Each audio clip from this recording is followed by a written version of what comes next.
चुनाव हो रहे हैं। अभी तक 6 चरणों में वोटिंग हो चुकी है। अब बस मात्र एक ही चरण में वोटिंग होना शेष गई है। अब हमें बस कुछ ही दिनों बाद पता चल जाएगा कि हमारा अगला प्रधानमंत्री कौन बनेगा। दोस्तों, इस बारे में आपकी क्या राय है कि अब की बार किसे प्रधानमंत्री बनना चाहिए, कमेंट में अवश्य बताएं। दोस्तों, इस चुनाव में कुछ खास होने वाला है, क्योंकि जहां पहले ऐसा माना जा रहा था कि बीजेपी पार्टी बहुमत के साथ इस बार चुनाव जीतेगी और प्रधानमंत्री के रूप में फिर से नरेंद्र मोदी दिखाई देंगे, परंतु इस बार राहुल गांधी ने भारत जोड़ो यात्रा करके एक ऐसी वापसी की है जिससे विपक्ष के सारे बड़े बड़े नेताओं के होश उड़ गए हैं।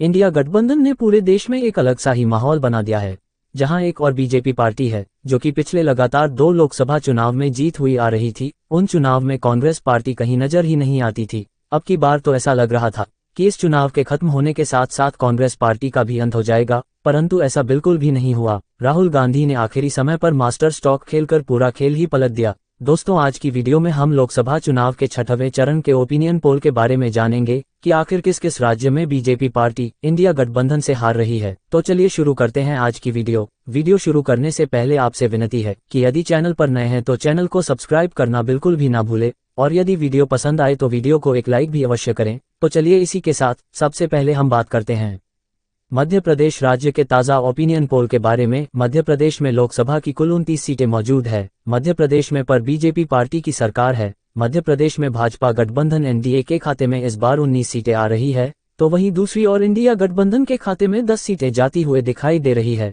दोस्तों, भले ही बीजेपी पार्टी मध्य प्रदेश में जीत गई हो, परंतु पिछले लोकसभा चुनाव के मुकाबले यहाँ पर बीजेपी की सीटें काफी ज्यादा कम हुई है।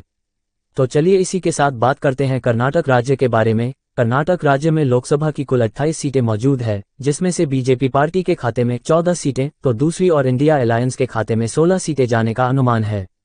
तो चलिए इसी के साथ अब हम बात करते हैं गुजरात राज्य के बारे में। गुजरात में लोकसभा के कुल 26 सीटें मौजूद है, जिसमें से भाजपा गठबंधन एनडीए के खाते में 20 सीटें तो वहीं दूसरी और इंडिया गठबंधन के खाते में 6 सीटें जाने का अनुमान है। गुजरात राज्य को बीजेपी का गढ़ भी माना जाता है।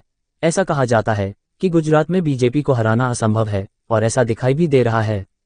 तो चलिए इसी के साथ अब हम बात करते हैं देश के अगले राज्य आंध्र प्रदेश के बारे में। आंध्र प्रदेश में लोकसभा के कुल 25 सीटें मौजूद है, जिसमें से भाजपा गठबंधन एनडीए के खाते में 10 सीटें तो वहीं दूसरी और इंडिया अलायंस के खाते में 4 सीटें जाने का अनुमान है। दोस्तों, आंध्र प्रदेश के आंकड़े कुछ ऊपर नीचे हो सकता है, उनके बारे में सही पुष्टि नहीं की जा सकती, इसीलिए यदि आप आंध्र प्रदेश से हैं तो कमेंट में अवश्य बताएं कि आंध्र प्रदेश में किस पार्टी को कितनी सीटें मिली है। तो चलिए इसी के साथ बात करते हैं राजस्थान राज्य के बारे में।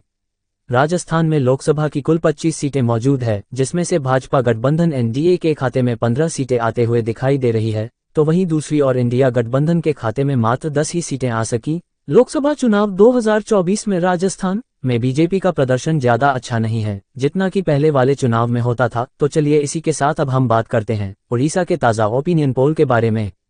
उड़ीसा राज्य में लोकसभा की कुल 21 सीटें मौजूद है, जिसमें से बीजेपी गठबंधन एनडीए के खाते में 4 सीटें तो वहीं दूसरी और इंडिया गठबंधन खाते में 6 सीटें आने का अनुमान है, तो वहीं दूसरी और आना पार्टी के खाते में 11 सीटें जाती हुए दिखाई दे रहे हैं। तो चलिए अब हम बात करते हैं देश के अगले राज्य केरल के ओपिनियन पोल के बारे में। केरल राज्य में लोकसभा के कुल 20 सीटें मौजूद है, जिसमें से इंडिया गठबंधन के खाते में 20 सीटें जाने का अनुमान है, तो वहीं दूसरी और केरल राज्य में बीजेपी पार्टी अपना खाता तक नहीं खोल पाई है, यहाँ पर उनके खाते में एक भी सीट नहीं आई है। तो चलिए इसी के साथ अब हम बात करते हैं तेलंगाना राज्य के बारे में। तेलंगाना राज्य में लोकसभा के कुल 17 सीटें मौजूद है, जिसमें से बीजेपी पार्टी के खाते में मात्र 2 ही सीट आई हुई है, तो वहीं दूसरी और इंडिया गठबंधन के खाते में 12 सीटें आने का अनुमान है। यहाँ पर अन्य पार्टी के खाते में भी 2 सीटें आ रही है। तो चलिए इसी के साथ हम बात करते हैं देश के अगले राज्य झारखंड के ताज़ा ओपिनियन पोल के बारे में।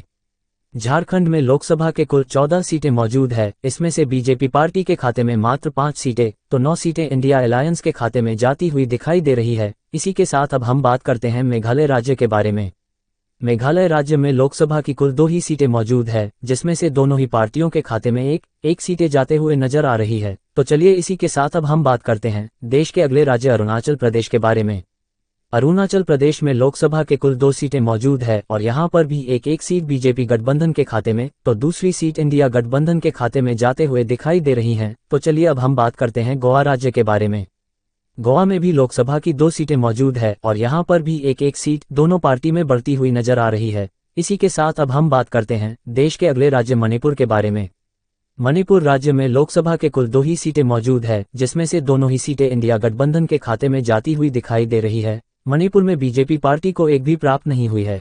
इसका सबसे बड़ा कारण यह है कि मणिपुर में हिंसा बढ़ने के कारण यहाँ के लोगों ने बीजेपी को वोट न देकर अब की बार कांग्रेस पार्टी को चुना है। तो चलिए इसी के साथ अब हम बात करते हैं त्रिपुरा राज्य के बारे में। त्रिपुरा में लोकसभा की कुल 2 सीटें मौजूद है और जिसमें से दोनों ही सीटें बीजेपी के खाते में जाती हुए दिखाई दे रही है। तो चलिए इसी के साथ अब हम बात करने जा रहे हैं जम्मू कश्मीर के बारे में। जम्मू कश्मीर में लोकसभा की 5 सीटें मौजूद है। जम्मू कश्मीर में 2 सीटें बीजेपी गठबंधन के खाते में आई है, तो वहीं दूसरी और 3 सीटें इंडिया अलायंस के खाते जाने का अनुमान है। ये पहली बार हो रहा है जब जम्मू कश्मीर के लोगों ने लोकसभा के चुनाव में हिस्सा लिया हो। तो चलिए अब हम बात करते हैं देश के अगले राज्य दिल्ली के ताज़ा ओपिनियन पोल के बारे में।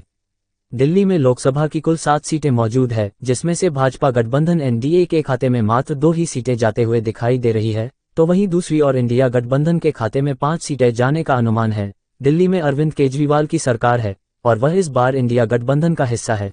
इसी के चलते इंडिया अलायंस दिल्ली में बीजेपी को हराने में कामयाब हो रही है। तो चलिए अब हम बात करने जा रहे हैं देश के अगले राज्य हरियाणा के ताज़ा पोल के बारे में। हरियाणा में लोकसभा के कुल 10 सीट मौजूद है, जिसमें से भाजपा गठबंधन के खाते में मात्र 3 सीटें गई है, तो वहीं दूसरी और इंडिया अलायंस के खाते में 7 सीटें जाने का अनुमान है। दोस्तों, हरियाणा को बीजेपी का गढ़ माना जाता था, क्योंकि अक्सर हरियाणा में भाजपा गठबंधन एनडीए बहुमत के साथ विजय होती था, पर इस बार हरियाणा में बीजेपी पार्टी को काफी बड़ा झटका लगा है।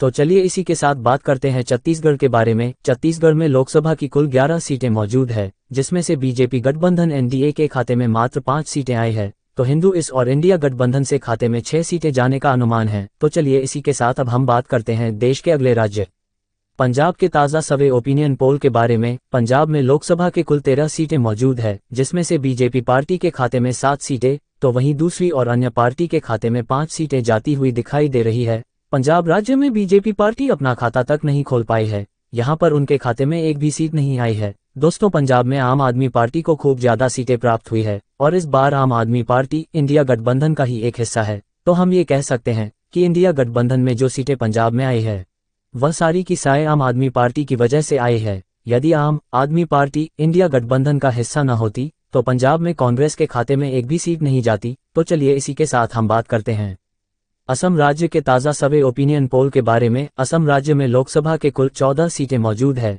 जिसमें से भाजपा गठबंधन एनडीए खाते में 8 सीटें, तो वहीं दूसरी और इंडिया गठबंधन के खाते में मात्र 2 सीटें जाती हुई दिखाई दे रही है। असम में हेमंत विश्व शर्मा की सरकार है, जो कि बीजेपी पार्टी से आते हैं, और यही वह कारण है जिससे असम राज्य में बीजेपी पार्टी बहुमत के साथ जीत रही है। तो चलिए इसी तरह हम बात करते हैं देश के अगले राज्य तमिलनाडु के बारे में। तमिलनाडु में लोकसभा की कुल 39 सीटें मौजूद है, जिसमें से भाजपा गठबंधन के खाते में एक भी सीट नहीं आई है, तो दूसरी और इंडिया गठबंधन के खाते में 39 सीटें जाती हुई दिखाई दे रही है। तमिलनाडु राज्य में इंडिया गठबंधन क्लीन स्वीप करके पूर्ण बहुमत से अपनी जीत दर्ज कर रही है, यहाँ पर उन्हें हराने वाला कोई नहीं है। तो चलिए अब हम बात करते हैं उत्तराखंड राज्य के ताज़ा सर्वे के बारे में। उत्तराखंड राज्य में लोकसभा के कुल 5 सीटें मौजूद है, जिसमें से भाजपा गठबंधन एनडीए के खाते में 4 सीटें, तो वहीं दूसरी और मात्र एक ही सीट इंडिया गठबंधन के खाते में दिखाई दे रही है। इसी के साथ अब हम बात करते हैं देश के अगले राज्य हिमाचल के ताज़ा ओपिनियन पोल के बारे में। हिमाचल प्रदेश में लोकसभा की 4 सीटें मौजूद है, जिसमें से 2 सीटें भाजपा गठबंधन के खाते में, तो 2 ही सीटें इंडिया अलायंस के खाते में गई है। तो चलिए इसी के साथ हम बात करते हैं बिहार राज्य के ताज़ा सर्वे के बारे में। बिहार राज्य में लोकसभा के कुल 40 सीटें मौजूद है, जिसमें से भाजपा गठबंधन एनडीए के खाते में 18 सीटें आई है, तो वहीं दूसरी और 22 सीटें इंडिया के खाते में जाती में दिखाई दे रही है। तो चलिए इसी के साथ हम बात करते हैं देश के अगले राज्य पश्चिम बंगाल के ताज़ा सर्वे ओपिनियन पोल के बारे में। पश्चिम बंगाल में लोकसभा के कुल 42 सीटें मौजूद है, जिसमें से भाजपा गठबंधन एनडीए के खाते में 12 सीटें आई है, तो वहीं दूसरी और इंडिया गठबंधन के खाते में 30 सीटें जाने का अनुमान लगाया जा रहा है। दोस्तों, ममता बनर्जी का पार्टी टीएमसी के खाते में अकेले ही सबसे ज्यादा सीटें आई है और इस बार ममता बनर्जी इंडिया गठबंधन का एक हिस्सा है। इसी के चलते पश्चिम बंगाल में इंडिया गठबंधन जीत रही है। दोस्तों, हम आपको बताना चाहते हैं कि यदि यह इंडिया